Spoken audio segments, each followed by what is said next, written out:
કેમ છો મજામાં? તો आज अपन पढ़ेंगे केमिकल काइनेटिक्स के अंदर एनर्जी प्रोफाइल डायग्राम एकदम डिटेल के अंदर। तो सबसे पहले अपन पढ़ेंगे एंडोथर्मिक रिएक्शन के लिए रिवर्सिबल और इरिवर्सिबल प्रोसेस के लिए ग्राफ। उसके बाद अपन पढ़ेंगे एक्सोथर्मिक प्रोसेस के लिए graph for reversible and irreversible process. तो अपन पहले हेडिंग डालते हैं। आज की हेडिंग क्या है? Energy profile diagram. और एनर्जी प्रोफाइल डायग्राम के अंदर अपन पहले पढ़ेंगे ग्राफ फॉर एंडोथर्मिक रिएक्शन,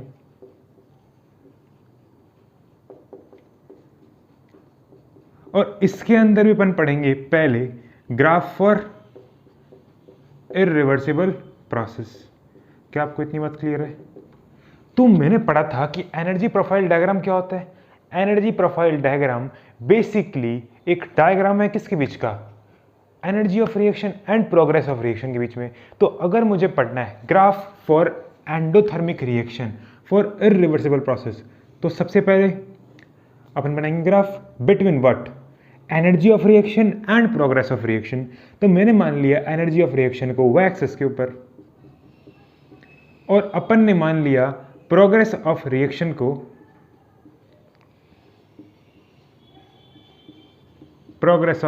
को x एक्सिस के ऊपर। अब इसके बाद अपने पास रिएक्टेंट प्रेजेंट है और प्रोडक्ट फॉर्म करना है अपने को। तो अपने पास जो रिएक्टेंट प्रेजेंट है तो उसके पास भी कुछ ना कुछ उसकी एनर्जी होगी। तो मैंने मान लिया जो रिएक्टेंट प्रेजेंट है उसकी एनर्जी अपने पास कुछ है। इसका मतलब ग्राफ चालू नहीं होगा कहाँ से? ऑरिजिन से। तो मैंने मान लिया अपने पास सपोज इतनी एनर्जी ऑफ रिएक्टेंट है, तो ये क्या होगी? Energy of reactant. ठीक है, तो अपने पास यहाँ पे रिएक्टेंट प्रेजेंट है, और सपोज मैंने मान ली अपने पास एक रिएक्शन है A गिव्स अस B। ठीक है, ये इतनी क्या अपने पास? Energy of reactant. अब समझना कैसे फॉर्म होगा प्रोडक्ट। अपने को बनानी है चाय। ठीक है, तो उसके लिए अपने को इनिशियली क्या कर लेना पड़ेगा? दूध, चीनी, चाय पत्ती, अदरक, इलायची। अपन ने 5 कंपोनेंट्स लिए, तो ये 5 कंपोनेंट्स क्या है? रिएक्टेंट है। तो क्या मैं 5 कंपोनेंट्स को मिक्स कर दूंगा तो क्या चाय बन जाएगी? बिल्कुल नहीं। अपने को उसको हीट देनी पड़ेगी, या उसको अपने को एनर्जी देनी पड़ेगी, जिससे वो एक अपने पास एनर्जी बैरियर क्रॉस करके किस में कन्वर्ट हो सके? प्रोडक्ट के अंदर। तो मैं उसको हीट दे रहा हूं, मतलब उस कंपोनेंट, मतलब अपने पास 5 कंपोनेंट है चाय बनाने के लिए। कौन कौन से? चाय, चीनी, दूध, अदरक, इलायची। वो 5 कंपोनेंट अपने पास अपने ने मिक्स कर दिया। उसके बाद मैं क्या कर रहा हूं? उसको हीट कर रहा हूं। तो हीट करते वक्त क्या हुई? एनर्जी इंक्रीज हुई, और मैक्सिमम एनर्जी अटेन हो गई यहां पे। तो यहां पे क्या फॉर्म होगा अपने पास? एक कॉम्प्लेक्स फॉर्म होगा। उसको क्या बोलते हैं अपन? एक्टिवेटेड कॉम्प्लेक्स, जो कि लीस्ट स्टेबल होता है। ये क्या बना अपने पास? एक्टिवेटेड कॉम्प्लेक्स, जो क्या होता है? Least stable. ऐसा क्यों होता है सर? क्योंकि इसकी मैक्सिमम एनर्जी है ग्राफ के अंदर। और ये फॉर्म होने के बाद क्या होगा? एक बार चाहे ओपन गई, उसके बाद अपन ने गैस को सिम कर दिया, तो मतलब अब एनर्जी डिक्रीज हो रही है और प्रोडक्ट फॉर्म हो गया अपने पास। ठीक है, अब अपने पास यहां पे एनर्जी ऑफ प्रोडक्ट कितनी है? इतनी। तो ये क्या अपने पास? EP। ठीक है, और यहां पे क्या फॉर्म हो गया अपने पास? प्रोडक्ट। क्या आपको इतनी बात क्लियर है? ये एनर्जी ऑफ प्रोडक्ट रिएक्टेंट के कंपैरिजन में कम भी हो सकती है, ज्यादा भी हो सकती है। पहला केस पढ़ रहे अपन, जब एनर्जी ऑफ प्रोडक्ट क्या होगी? ज्यादा होगी as compare to energy of reactant. तो यहां पे energy of product is more than energy of reactant. क्या आपको इतनी बात क्लियर है? अब यहां पे अपने पास 2 टर्म्स आएंगे। कौन कौन से? Activation energy first, and second is threshold energy. तो अपन पहले पढ़ते हैं कि एक्टिवेशन एनर्जी क्या होती है। तो एक्टिवेशन एनर्जी सिंपली कुछ नहीं है, ये क्या है कि एक्स्ट्रा एनर्जी मैंने जो रिएक्टेंट को दी, जिससे कि वो सब्सटेंस एनर्जी बैरियर क्रॉस करके किस में कन्वर्ट हो सके? प्रोडक्ट के अंदर। वो क्या होती है? Activation energy. तो सिंपली अपने पास ये जो एक्स्ट्रा एनर्जी रिक्वायरमेंट है रिएक्टेंट की, जिससे कि वो एनर्जी बैरियर क्रॉस कर सके और किस में कन्वर्ट हो सके? प्रोडक्ट के अंदर। उसे क्या बोलते हैं अपन? Activation energy. तो सर ये थ्रेशोल्ड एनर्जी क्या होती है? थ्रेशोल्ड एनर्जी अपने पास सिंपली क्या है? It is the summation of EA and ER। ये पूरी क्या है? Threshold energy. तो इसको क्या बोल सकता हूं मैं? ET। क्या आपको इतनी बात क्लियर है? बोलिएगा यस और नो।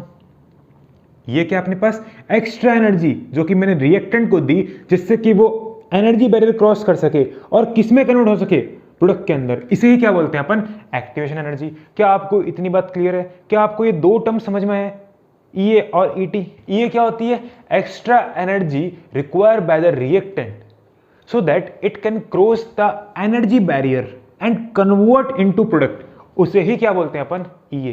एंड ET क्या होती है अपने पास, threshold energy. It is the summation of EA and ER। तो ये क्या हुई अपने पास पूरी ET। क्या आपको इतनी बात क्लियर है, बोलिएगा यस और नो।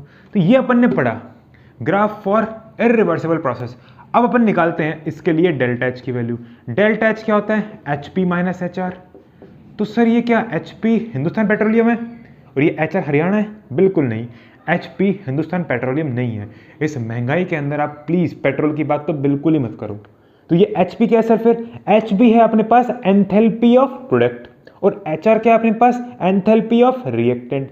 तो एंथैल्पी ऑफ प्रोडक्ट क्या है, ज्यादा as compare to enthalpy of reactant. तो अगर मैं बड़ी वैल्यू में से छोटी वैल्यू माइनस करता हूं तो फाइनल वैल्यू क्या निकल के आती है अपने पास, पॉजिटिव। क्योंकि अगर मैंने बड़ी वैल्यू में से छोटी वैल्यू को सब्ट्रैक्ट किया तो अपने पास डेल्टा एच मतलब फाइनल वैल्यू क्या निकल के आएगी, पॉजिटिव। तो इसीलिए क्या होता है एंडोथर्मिक रिएक्शन के लिए डेल्टा एच पॉजिटिव, क्योंकि वहां पे क्या होती है, एंथैल्पी ऑफ प्रोडक्ट ज्यादा होती है as compare to enthalpy of reactant. That's why वहां पे क्या होता है, डेल्टा एच पॉजिटिव। क्या आपको इतनी बात क्लियर है, बोलेगा यस और नो। तो बेसिकली अपन पढ़ते हैं अगर बेसिक रिएक्शन एंडोथर्मिक की तो वो होती क्या है, अपने पास रिएक्टेंट प्रेजेंट है और रिएक्टेंट क्या है, स्टेबल है अपने पास। अगर रिएक्टेंट स्टेबल है मेरे पास तो उसको ब्रेक करने के लिए मुझे उसको एनर्जी देनी पड़ेगी। तो मैंने उसको एनर्जी दी, मतलब रिएक्टेंट को मैं एनर्जी दे रहा हूं। तो अगर मैं रिएक्टेंट को एनर्जी दे रहा हूं तो वो क्या करेगा, हीट को एब्जॉर्व करेगा। और अगर वो एनर्जी को एब्जॉर्व कर रहा है मतलब हीट को एब्जॉर्व कर रहा है तो अपने पास अब वो किसके अंदर कन्वर्ट हो सकता है, प्रोडक्ट के अंदर। और अगर रिएक्टेंट मोर स्टेबल है तो प्रोडक्ट क्या होगा, लेस स्टेबल। और इस पर्टिकुलर एंडोथर्मिक रिएक्शन के लिए डेल्टा एच क्या होता है, पॉजिटिव, जो कि अपन ने समझ लिया। तो अपने पास बेसिक रिएक्शन क्या होगी कि अपने पास रिएक्टेंट प्रेजेंट होगा जो कि स्टेबल होगा और वो एनर्जी को जब एब्जॉर्व करेगा मतलब हीट को जब एब्जॉर्व करेगा। अब वो हीट को एब्जॉर्व क्यों कर रहा है, क्योंकि अगर रिएक्टेंट स्टेबल है तो मुझे उसको ब्रेक करने के लिए एनर्जी देनी पड़ेगी। अगर वो हीट या एनर्जी को एब्जॉर्व कर रहा है तो वो किसके अंदर कन्वर्ट हो सकता है, अब प्रोडक्ट के अंदर। और प्रोडक्ट क्या अपने पास, less stable as compare to reactant. क्या आपको इतनी बात क्लियर है? अब ये पढ़ा मैंने ग्राफ फॉर इरिवर्सिबल प्रोसेस। अब मैं पढ़ूंगा ग्राफ फॉर रिवर्सिबल प्रोसेस। मैं इसी ग्राफ में चेंज करूंगा, समझना आप बात। तो अपन इसको रब कर देते हैं डेल्टा एच की वैल्यू को। तो ये मैंने करी इसको रब। और अब अपन पढ़ेंगे कि कैसे बनता है रिवर्सिबल प्रोसेस के लिए ग्राफ। तो अपन मान लेते हैं एक रिएक्शन अपने पास है, A gives us B in forward reaction and B gives us A in backward reaction। क्या आपको इतनी बात क्लियर है? अपने पास A से बनता है B in forward direction and B से बनता है A in backward direction। ठीक है, तो अगर मुझे A से बनाना है B तो रिएक्टेंट क्या अपने पास A और प्रोडक्ट क्या अपने पास B। तो अगर मुझे बनाना है A से B तो मुझे उसको एक्स्ट्रा एनर्जी देनी पड़ेगी, मतलब E देनी पड़ेगी। तो वो E मैं दे रहा हूं वो क्या होगी, E फॉर फॉरवर्ड रिएक्शन। क्या आपको इतनी बात क्लियर है? अगर मुझे B से बनाना है A तो मुझे उसको एक्स्ट्रा एनर्जी देनी पड़ेगी, मतलब B को मैं एक्स्ट्रा एनर्जी देके किस में कन्वर्ट कर रहा हूं, A के अंदर। तो वो एक्स्ट्रा एनर्जी क्या होगी, EA। और ये EA किसके लिए होगी, ये होगी EA फॉर बैकवर्ड रिएक्शन। क्या आपको इतनी बात क्लियर है? और आपको एक बात ध्यान रखनी है कि डेल्टा एच अपने पास क्या होता है, delta H is also EA forward minus EA backward. तो अपने पास यहां पे देखें अपन कि EA फॉरवर्ड और EA बैकवर्ड में से ज्यादा कौन है, EA फॉरवर्ड। तो अगर मैं बड़ी वैल्यू में से माइनस करता हूं किसको, छोटी वैल्यू को, तो अपने पास डेल्टा एच की वैल्यू क्या आती है, पॉजिटिव। मैंने बड़ी वैल्यू में से छोटी वैल्यू को माइनस किया तो डेल्टा एच क्या आया, positive. That's why again we can say कि delta H is positive for endothermic reaction. क्या आपको इतनी बात क्लियर है, बोलिएगा यस और नो। अब अपन पढ़ेंगे एनर्जी प्रोफाइल डायग्राम के अंदर सेकंड हेडिंग, क्या, एक्सोथर्मिक रिएक्शन। और इसके अंदर अपन पढ़ेंगे पहले A graph for irreversible process. तो अपन बेसिक देख लेते हैं कि what is exothermic reaction and how it happens. तो अपने पास क्या एक रिएक्टेंट है और वो रिएक्टेंट किस में कन्वर्ट हो रहा है, प्रोडक्ट के अंदर। और जो रिएक्टेंट है अपने पास इस केस के अंदर वो क्या है, लेस स्टेबल। तो अगर रिएक्टेंट है लेस स्टेबल तो उसकी एनर्जी क्या होगी, high as compare to product. तो अगर रिएक्टेंट है लेस स्टेबल तो वो खुद से चाहेगा कि मैं कन्वर्ट हूं किसके अंदर, मोर स्टेबल कंपोनेंट के अंदर, या मोर स्टेबल कंपाउंड के अंदर, या मोर स्टेबल मॉलिक्यूल के अंदर। तो अपने पास रिएक्टेंट खुद चाह रहा है कि वो किस में कन्वर्ट हो, मोर स्टेबल कंपाउंड के अंदर। तो वो मोर स्टेबल क्या अपने पास सबकी बार, प्रोडक्ट।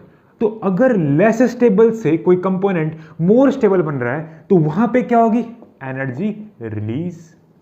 तो यहां पे क्या होगी, एनर्जी रिलीज। तो सिंपल लैंग्वेज के अंदर मैं क्या बोल सकता हूं कि एक्सोथर्मिक रिएक्शन के अंदर क्या होता है, हीट रिलीज। अब हीट रिलीज क्यों हो रही है, क्योंकि वहां पे लेस स्टेबल कंपोनेंट से क्या फॉर्म हो रहा है, मोर स्टेबल कंपोनेंट। क्या आपको इतनी बात क्लियर है। और आपको ये देखना है कि डेल्टा एच क्या होता है फॉर एक्सोथर्मिक रिएक्शन, नेगेटिव। ये अपन प्रूव करेंगे कि नेगेटिव क्यों होता है। तो अब अपन पढ़ लेते हैं एनर्जी प्रोफाइल डायग्राम। तो एनर्जी प्रोफाइल डायग्राम क्या होता है भाई, it is the graph between, या it is the diagram between energy of reaction and progress of reaction. तो अपने पास अगेन यहाँ पे क्या है, कुछ एनर्जी है रिएक्टेंट की, मैंने मान ली इतनी एनर्जी क्या है, ER, मतलब रिएक्टेंट की एनर्जी है। अब मैंने उसको एनर्जी दी ताकि वो एनर्जी बैरियर क्रॉस कर सके और किस में कन्वर्ट हो सके, प्रोडक्ट के अंदर। तो यहाँ पे क्या फॉर्म हो गया, एक्टिवेटेड कॉम्प्लेक्स। और अब क्या होगा, वो कन्वर्ट होगा किसके अंदर, प्रोडक्ट के अंदर।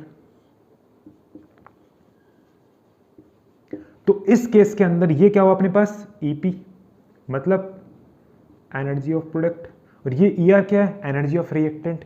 तो अपने पास ये क्या है यहाँ पे, ये क्या होती है basically, extra energy required by the reactant to cross the energy barrier so that it can be converted into product। क्या आपको इतनी बात क्लियर है। तो यहां पे अपने पास ER क्या है, इज ग्रेटर देन EP। ठीक है, ER is greater than EP, आप देख सकते हैं यहां पे इजीली। और सर यहां पे थ्रेशोल्ड एनर्जी क्या होगी, क्या होगी, ET बेसिकली क्या होगी, summation of EA and ER। क्या आपको इतनी बात क्लियर है। तो अगर मैं निकालना चाहूं डेल्टा H, क्या होता है डेल्टा H, डेल्टा होता है HP minus HR। Delta H क्या होता है भाई, डेल्टा H क्या होता है अपने पास, चेंज इन एंथैल्पी। वो क्या होती है, enthalpy of product minus enthalpy of reactant. तो एंथैल्पी ऑफ प्रोडक्ट क्या अपने पास आपकी बार, कम। तो अगर मैं कम वैल्यू में से ज्यादा वैल्यू माइनस करता हूं तो अपने पास फाइनल वैल्यू क्या निकल के आती है, नेगेटिव। तो डेल्टा H क्या है अपने पास, नेगेटिव फॉर एक्सोथर्मिक रिएक्शन। क्या आपको इतनी बात क्लियर है। अब अगर मैं पढ़ता हूं ग्राफ फॉर रिवर्सिबल प्रोसेस, तो ये अपने पास क्या थी, रिवर्सिबल प्रोसेस। तो अब मैं पढ़ूंगा ग्राफ फॉर रिवर्सिबल प्रोसेस।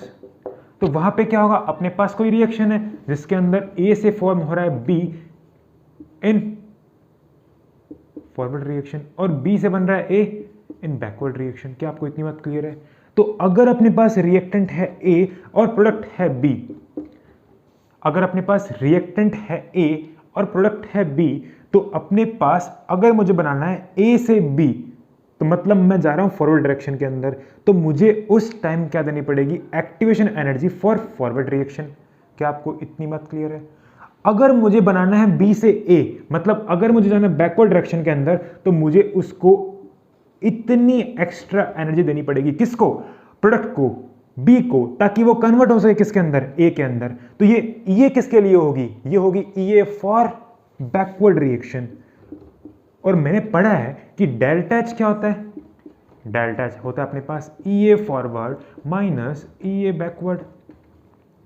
तो अगर मैं EA फॉरवर्ड देखूं तो अपने पास EA फॉरवर्ड क्या है, कम है as compare to EA backward. तो अगर मैं कम वैल्यू में से ज्यादा वैल्यू को सब्सट्रैक्ट करता हूं तो अपने पास फाइनल वैल्यू क्या आती है, नेगेटिव। तो डेल्टा H क्या है अपने पास, नेगेटिव फॉर एक्सोथर्मिक रिएक्शन। क्या आपको यहाँ पे रिवर्सिबल और इरिवर्सिबल प्रोसेस समझ में आई। डिफरेंस सिर्फ एक ही है, क्या? ये फॉरवर्ड और ये बैकवर्ड का किस केस में? रिवर्सिबल केस में। और इरिवर्सिबल केस में क्या होगा? अपन डेल्टा एच निकालेंगे with the help of HP minus HR, means enthalpy of product minus enthalpy of reactant. क्या आपको इतनी बात क्लियर है? बोलिएगा यस और नो। तो अगर आपको यहां तक, मतलब अपन ने जो पढ़ा पहले एंडोथर्मिक रिएक्शन के लिए energy profile diagram for both cases reversible and irreversible, and उसके बाद पढ़ा अपन ने एक्सोथर्मिक रिएक्शन के लिए क्या? Energy profile diagram for both reversible and irreversible process. तो अगर आपको यहां तक समझ में आए then don't forget to like this video. Sir like तो कर दिया हमने कब का ही, वेरी गुड। और आप इस वीडियो को या लेक्चर को शेयर भी कर सकते हैं। सर शेयर भी कर दिया। और सब्सक्राइब, देखो आपकी इच्छा है तो करो, और इच्छा नहीं है ना तो यार कर दो सब्सक्राइब प्लीज़। भाई समझ के बोल रहा हूँ यार, दिल से बुरा लगता है यार, कर दो subscribe. Till then stay safe, stay healthy and keep studying, and thanks for watching Upadhyay Chemistry.